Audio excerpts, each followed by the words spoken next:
Las Islas Canarias constituyen una de las zonas más ricas de la Tierra en cuanto a diversidad, tanto agrícola como silvestre. Hoy en día las zonas de medianías pasan por momentos difíciles. El valor del suelo, el abandono de los cultivos por otros sectores y el envejecimiento de la población rural nos lleva a contemplar paisajes cada vez más erosionados y castigados. La labor del agricultor no consiste únicamente en proporcionar productos de calidad. Nos ayuda a mantener intactas nuestra cultura de antaño y a preservar lugares llenos de historia. Ellos son los auténticos conservadores de nuestro entorno rural. Conservar la biodiversidad agrícola no solo implica preservar plantas de interés agrícola, sino que también supone salvaguardar parte de nuestra cultura, contribuyendo al mantenimiento del patrimonio de todos los canarios.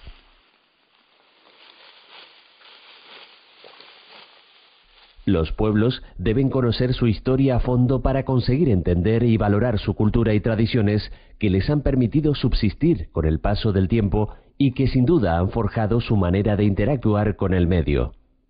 La mejora y ampliación de estos conocimientos permite un uso más racional y sostenible del medio donde cohabitan y garantizan el flujo de información positiva de una generación a otra, lo que conlleva aparejado garantizar una economía y bienestar sostenible para el futuro, buscando en el subsector agrícola las repercusiones positivas. La bondad del clima de Canarias representa una ventaja competitiva que permite la producción agrícola de frutas y hortalizas fuera de estación. Si bien en términos de superficie cultivada predominan los viñedos, el plátano y las papas, en cuanto a productividad, los productos básicos de la agricultura canaria son el tomate y el plátano. Representan cerca del 60% de la producción regional. El 20% de la producción agrícola se destina al mercado interior y el restante 80% se dirige a la exportación.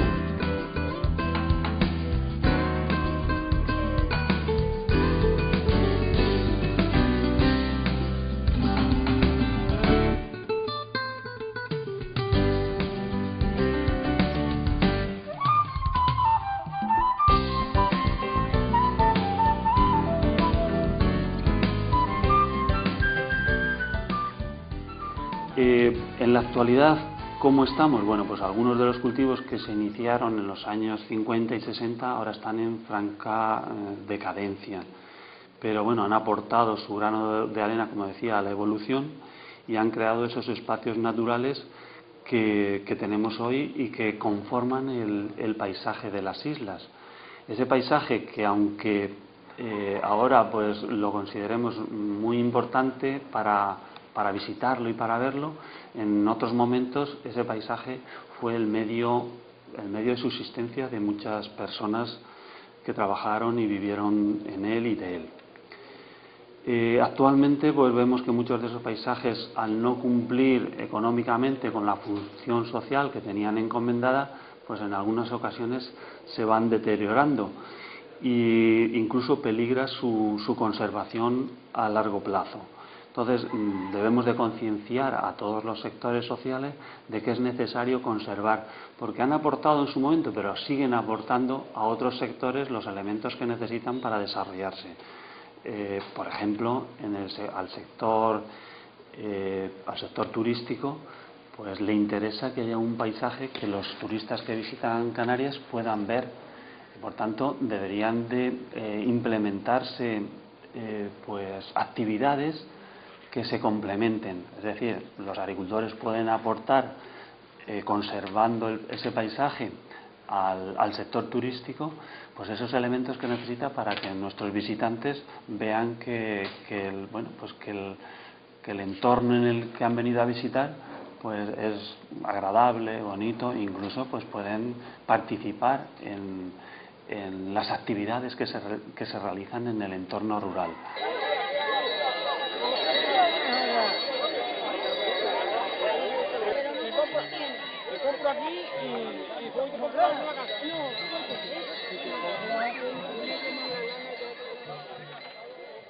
Tenerife cuenta con varios estudios sobre mapas de cultivos en donde se analiza de forma pormenorizada la superficie agrícola de toda la isla, con el fin de delimitar en localización y superficie las explotaciones que se encuentran en cultivo en el momento de la toma de datos en campo. Pero últimamente también cuenta con un estudio ecoclimático desarrollado por el catedrático de Ecología, don Juan Pedro de Nicolás Sevillano. Los atlas ecoclimáticos que hemos desarrollado permitiría programar mejor posiblemente la localización de los cultivos adaptándolos a las condiciones del medio. Esto es muy importante, sobre todo pensando en que el futuro puede estar a través de o venir de una agricultura ecológica, una agricultura que permite cobrar los productos más caros pero ofrecer mayor calidad. En este caso se necesita tener una información mucho más precisa del medio. Ya no sirve coger e ignorar las condiciones del suelo, ignorar las condiciones del clima y decir, bueno, aquí basta meter maquinaria y fertilizantes. No, esto es una agricultura industrial donde Canarias ya no tiene posibilidades de competir, excepto en algunos sectores muy pequeños, pero sí que tiene las posibilidades de competir en otros campos de esta agricultura ecológica, una agricultura de calidad, denominaciones de origen en los productos que permiten poder aumentar los precios y pagar costes que hay mayores en las islas como consecuencia de tener que pagar al personal y también tener que pagar el agua. Y para ello es importante determinar el nicho o la vocación de cada terreno en función de las condiciones climáticas. Este terreno para las parras, este terreno para las papas, este terreno para papaya. Yo recuerdo que hace muchos años tengo un amigo que se implicó mucho en la papaya hawaiana y bueno, eran unas variedades que parecía que se iban a poder comercializar mejor y un día me dijo que no, que había fracasado aquello y me dijo, entre los datos que me ofreció es que se necesitaba una temperatura media de 25 grados y entonces vi que la temperatura media de 25 grados pues no se daba en muchos sitios en Tenerife, prácticamente en el sur, en una pequeña zona. Entonces ya estaba un poco en el límite de las condiciones climáticas. Hay que tener en cuenta que esa papaya, que a lo mejor se daba muy bien en Hawái, Hawái está mucho más cerca de los trópicos y mucho más, una latitud más baja, por tanto unas condiciones climáticas más cálidas. Y entonces esa papaya que allí funcionaba muy bien, en Canarias se encontraba al límite. Bueno, pues todas estas cosas pueden ser corregidas con un atlas ecoclimático. Un atlas ecoclimático que no solamente tenga los datos medios de las temperaturas, sino que tenga los datos medios de las temperaturas máximas y de las temperaturas mínimas, quiere decir la temperatura que hace por la noche y las temperaturas que hace por el día. Así que, porque nos podríamos encontrar que en un sitio haya una temperatura de 24 grados de media, pero que resulta que por la noche bajara a 18 grados y por el día pues subiera a 30. La media es la misma, pero las condiciones son muy extremas. Las plantas en unas condiciones por la noche tienen unas condiciones climáticas y por el día tienen otras. Entonces para eso se necesitan mapas, una cartografía de las temperaturas de las máximas, pero también de las mínimas. Y esto no vale con un dato anual, se necesita mes a mes, porque las plantas se desarrollan en unos determinados meses del año cuando hay una determinada radiación. Y además considerar también los vientos, los datos de evaporación. Bueno, ¿qué quiere decir esto? Que esta información climática puede ser muy importante para adecuar los cultivos a las condiciones que necesitan y de tal forma que la producción sea mejor. La metodología seguida para la elaboración de los mapas empezaba precisamente por la recopilación de datos. La visita de los distintos organismos nos proporcionaba una información que posteriormente llevaba a un proceso de depuración. Se limpió de todos aquellos datos incorrectos, de todos aquellos años donde a lo mejor había demasiados huecos vacíos de información, y posteriormente pasamos a sectorizar cada una de las islas para poder aplicar un corrector a esa serie de datos. Esos correctores o esos sectores salían teniendo en cuenta la altitud de la cual venía la estación meteorológica que estábamos analizando y si estaba a sotavento o a barlovento en la posición de la isla. Con eso conseguimos tener una matriz de datos de estaciones meteorológicas donde cada uno de los puntos tenía una coordenada UTM que nos daba una posición geográfica, una altitud que nos daba un posicionamiento en altura y un valor que dependía pues si se trataba de precipitación, temperatura, humedad, viento o radiación.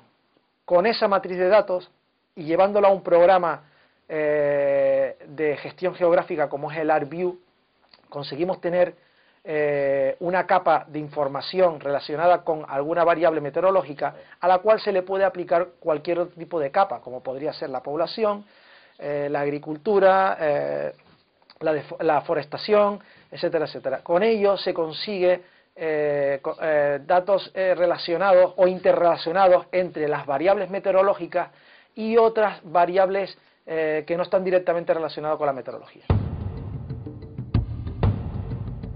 Por supuesto, debemos tener en cuenta que estos atlas son una herramienta más al servicio del agricultor que, uniéndolos a su sabiduría, supone ventajas añadidas a tener en cuenta a la hora de establecer los cultivos idóneos en cada zona.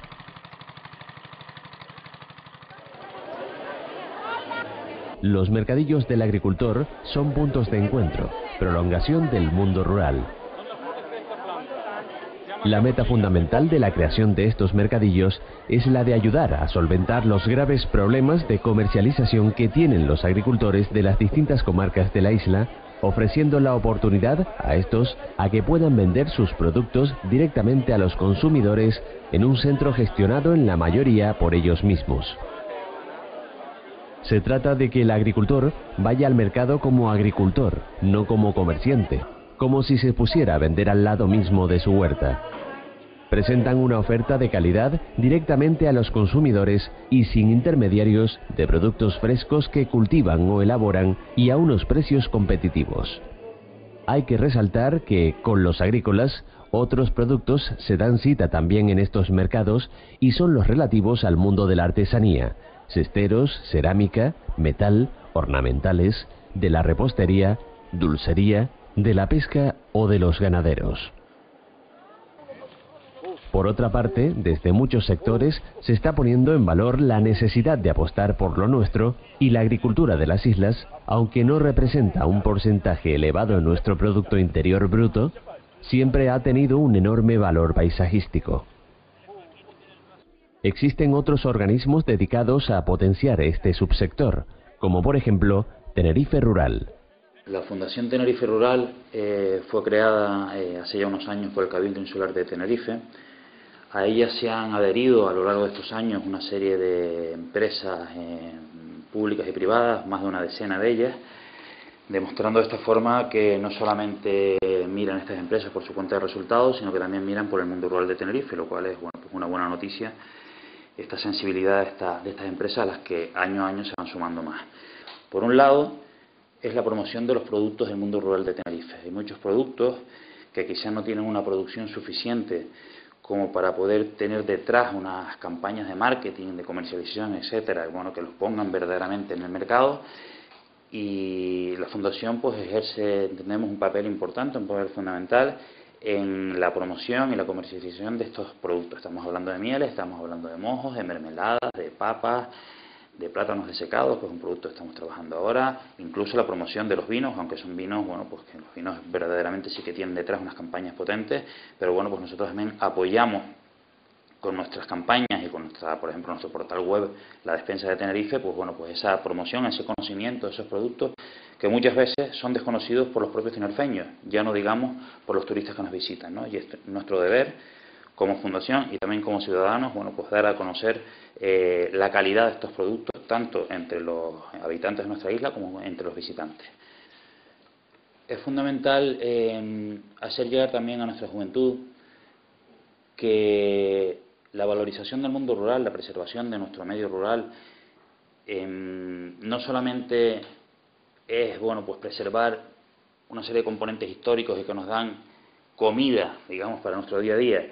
También es importante, bueno, pues llamar la atención a nuestros jóvenes de que esa preservación de ese mundo rural lo que está haciendo es preservar también el medio ambiente. Pues, por ejemplo, ahora que estamos desgraciadamente sufriendo pues muchos incendios en los últimos años, bueno, pues no cabe duda de que el hecho de tener unas fincas cultivadas evitaría en gran medida la propagación de los incendios, de los conatos de incendio que se producen en un sitio determinado, porque si tenemos nuestras tierras abandonadas, lo que vamos a tener son zonas, digamos, secas. En cambio, si tenemos nuestras tierras cultivadas, bueno, eso va a ser de barreras naturales para evitar la propagación de incendios. Por otro lado, tener cultivos, digamos, en activo, bueno, pues evidentemente tiene una serie de beneficios hacia el medio ambiente también, pues porque estamos mejorando la calidad de nuestro aire, etcétera, etcétera. Todo esto es un mensaje que es muy importante con nuestros jóvenes, que quizás no se han dado cuenta, porque como decía antes, bueno, pues estamos cada día más urbanizados y somos cada día más urbanitas y estamos cada día más metidos en las nuevas tecnologías, pero no debemos de olvidar todos estos mensajes, que no solamente debemos de preservar el mundo rural por un tema histórico, por un tema sentimental, si podemos decirlo de alguna forma, sino que también hay un componente muy importante a nivel medioambiental en esa preservación de ese mundo rural. En Canarias existen varios organismos oficiales creados para la investigación y desarrollo de los problemas que se originan en el mundo agrario y que los agricultores, por sí solos, no son capaces de solventar. En Tenerife contamos con la sede central de uno de estos organismos oficiales, el Instituto Canario de Investigación Agroalimentaria, ICIA.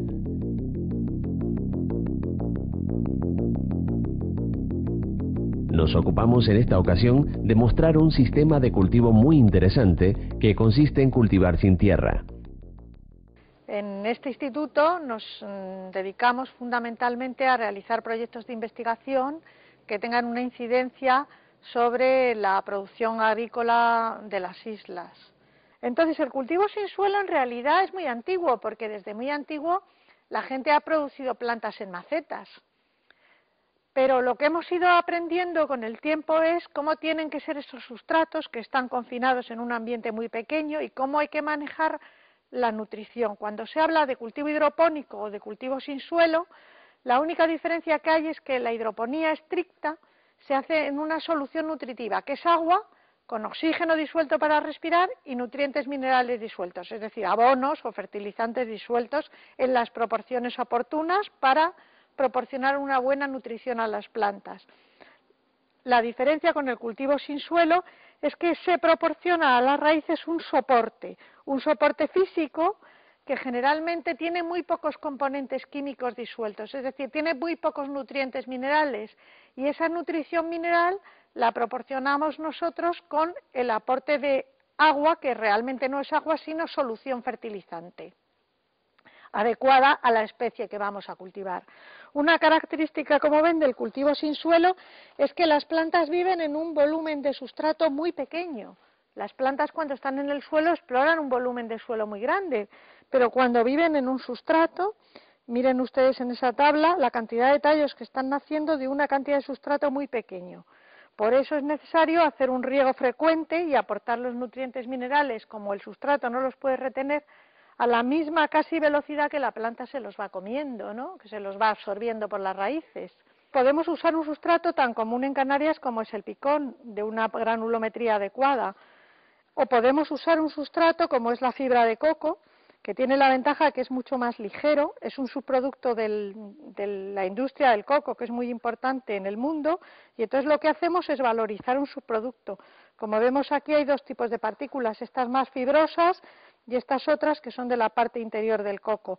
Lo que nos interesa es crear una granulometría tal, o sea, un tamaño de partículas tal, que aquí el equilibrio, una vez regado, quede cantidad de agua y cantidad de aire oportuna para que las raíces se desarrollen de una manera óptima.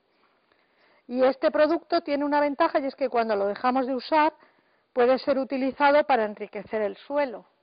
Puede incorporarse a un suelo cuando ya hemos terminado un cultivo, se puede recultivar varios ciclos. Por ejemplo, si es un tomate, se pueden hacer 2 o 3 años, incluso a veces 4 en la fibra de coco, pero llega un punto en que la fibra de coco está ya muy alterada y muy llena de raíces. En ese momento lo podemos incorporar al suelo y es una materia orgánica excelente para el suelo.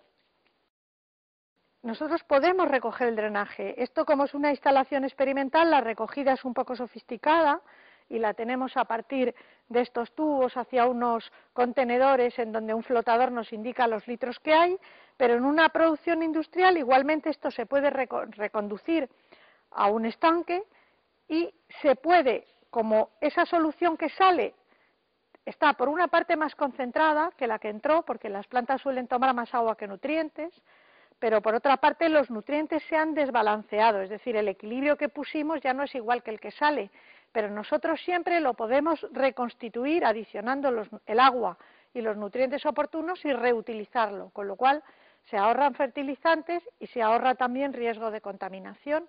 En el ICIA, además de investigar sobre cómo hay que manejar nuevas técnicas de producción y sobre qué técnicas de producción son más adecuadas, pues también investigamos sobre nuevos cultivos que pudieran tener interés en las islas.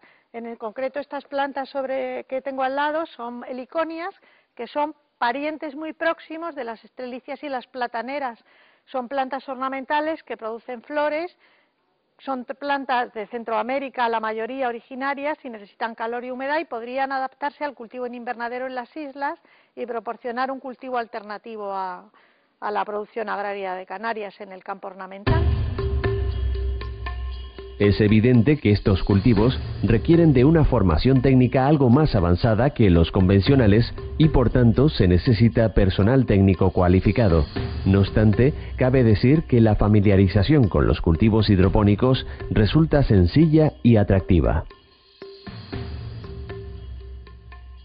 Las propiedades de los suelos isleños, el agua y las temperaturas del archipiélago han propiciado la instalación del plátano en las islas.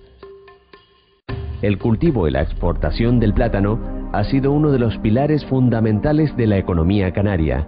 Es a partir de los años 1950 cuando comienza un masivo desarrollo de este cultivo en la isla de Tenerife, incrementando considerablemente las exportaciones al extranjero en la segunda mitad de la década.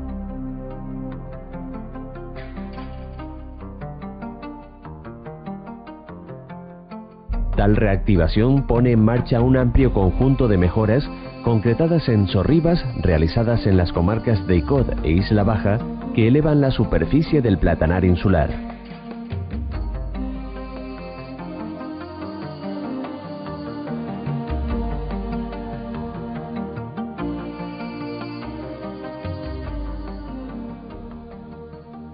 Durante la década de los años 50 y 60, la isla de Tenerife experimenta una importante transformación en todo su paisaje, sobre todo el litoral, convirtiéndose la platanera en el cultivo dominante.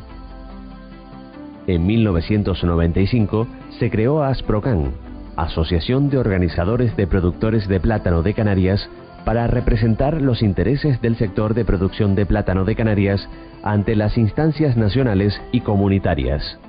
Asprocan es una asociación de organizaciones de productores de plátanos de Canarias y está constituida por 6 organizaciones de productores que son Coplaca, Agriten, Cupalma, Europlátano, Plataneros de Canarios y Platacan.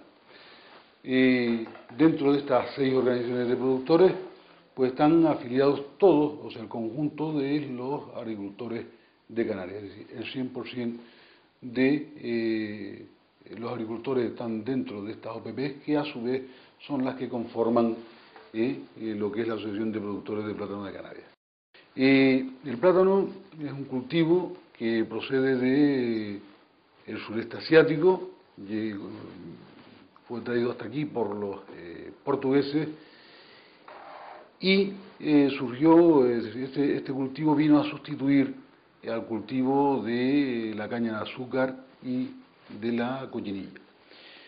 El plátano es un sector, o un subsector, mejor dicho, estratégico para Canarias, que supone el 54% del PIB agrario.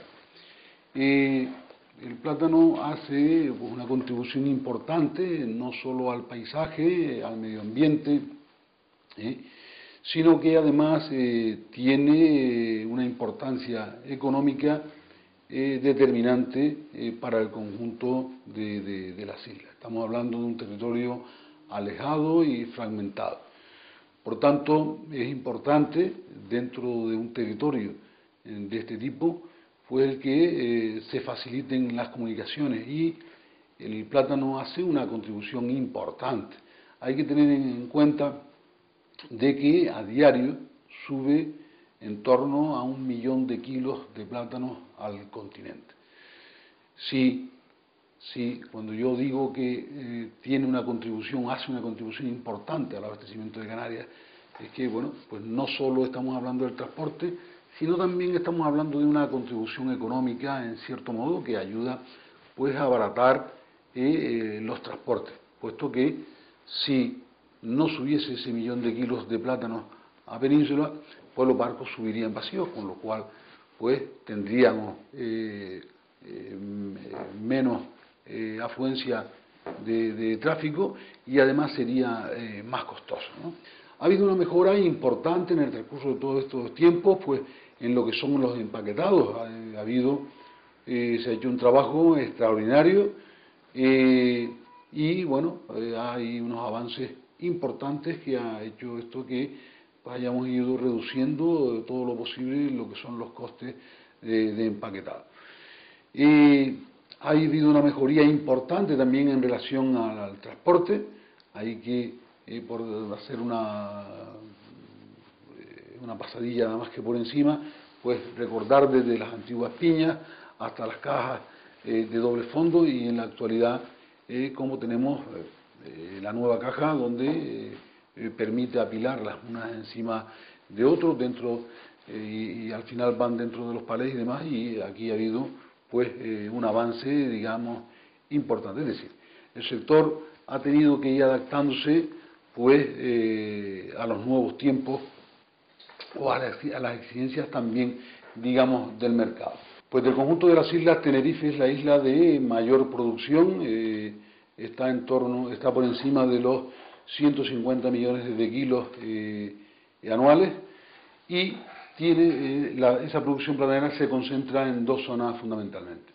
Una, lo que denominamos la zona de la Isla Baja, estamos hablando de Garachico, Icó, Los Hilos, Buenavista, y por el otro lado lo que es la zona sur, que va desde Adeje, Guía de Isora y San Miguel. Añadir que, bueno, que desde la asociación pues están haciendo llevando a cabo una serie de iniciativas que son importantes, con las que tratamos de promover el tener un producto adaptado a las nuevas exigencias de mercado. Y para eso, bueno, pues estamos trabajando con el ICIA en muchos trabajos de investigación. Por un lado estamos hablando del tema de la cría del criptolamemos, que es para luchar contra la cochinilla. Estamos hablando también de la mosca blanca, del picudo y de la lagarta. Después, pues también hemos promovido otra iniciativa importante, que nosotros entendemos que es importante para el sector, y es que el plátano de Canarias sea una indicación geográfica protegida, trabajo que llevamos conjuntamente a través del ICA, y evidentemente pues hemos tenido también que profundizar pues en todo lo que es el tema del protocolo de residuos, para controlar todos los residuos y cubrir el mayor espectro posible para que sea una garantía de nuestro producto de cara a nuestro consumidor, y evidentemente también de cara pues al trabajador que está en la explotación. Aparte del cultivo del plátano como el más importante de la isla, debemos destacar la relevancia que están teniendo otros tipos de cultivos. En realidad, la isla de Tenerife es muy rica en producción de una gran variedad de cultivos, ya sean frutas subtropicales, hortalizas, papas, cereales, leguminosas, viñas, cítricos y un gran etcétera. Pero el plátano sigue siendo, hasta el momento, el producto estrella de nuestra isla. Las producciones tradicionales de la isla se encuentran hoy prácticamente en situación de abandono por su falta de rentabilidad económica en un mercado abierto y competitivo. Sin embargo, alrededor de dichos cultivos se ha conformado el paisaje de importantes comarcas agrícolas de la isla, usos y tradiciones que hoy forman parte de nuestro tesoro etnográfico y cultural y atesoran cultivares que componen una rica biodiversidad agrícola.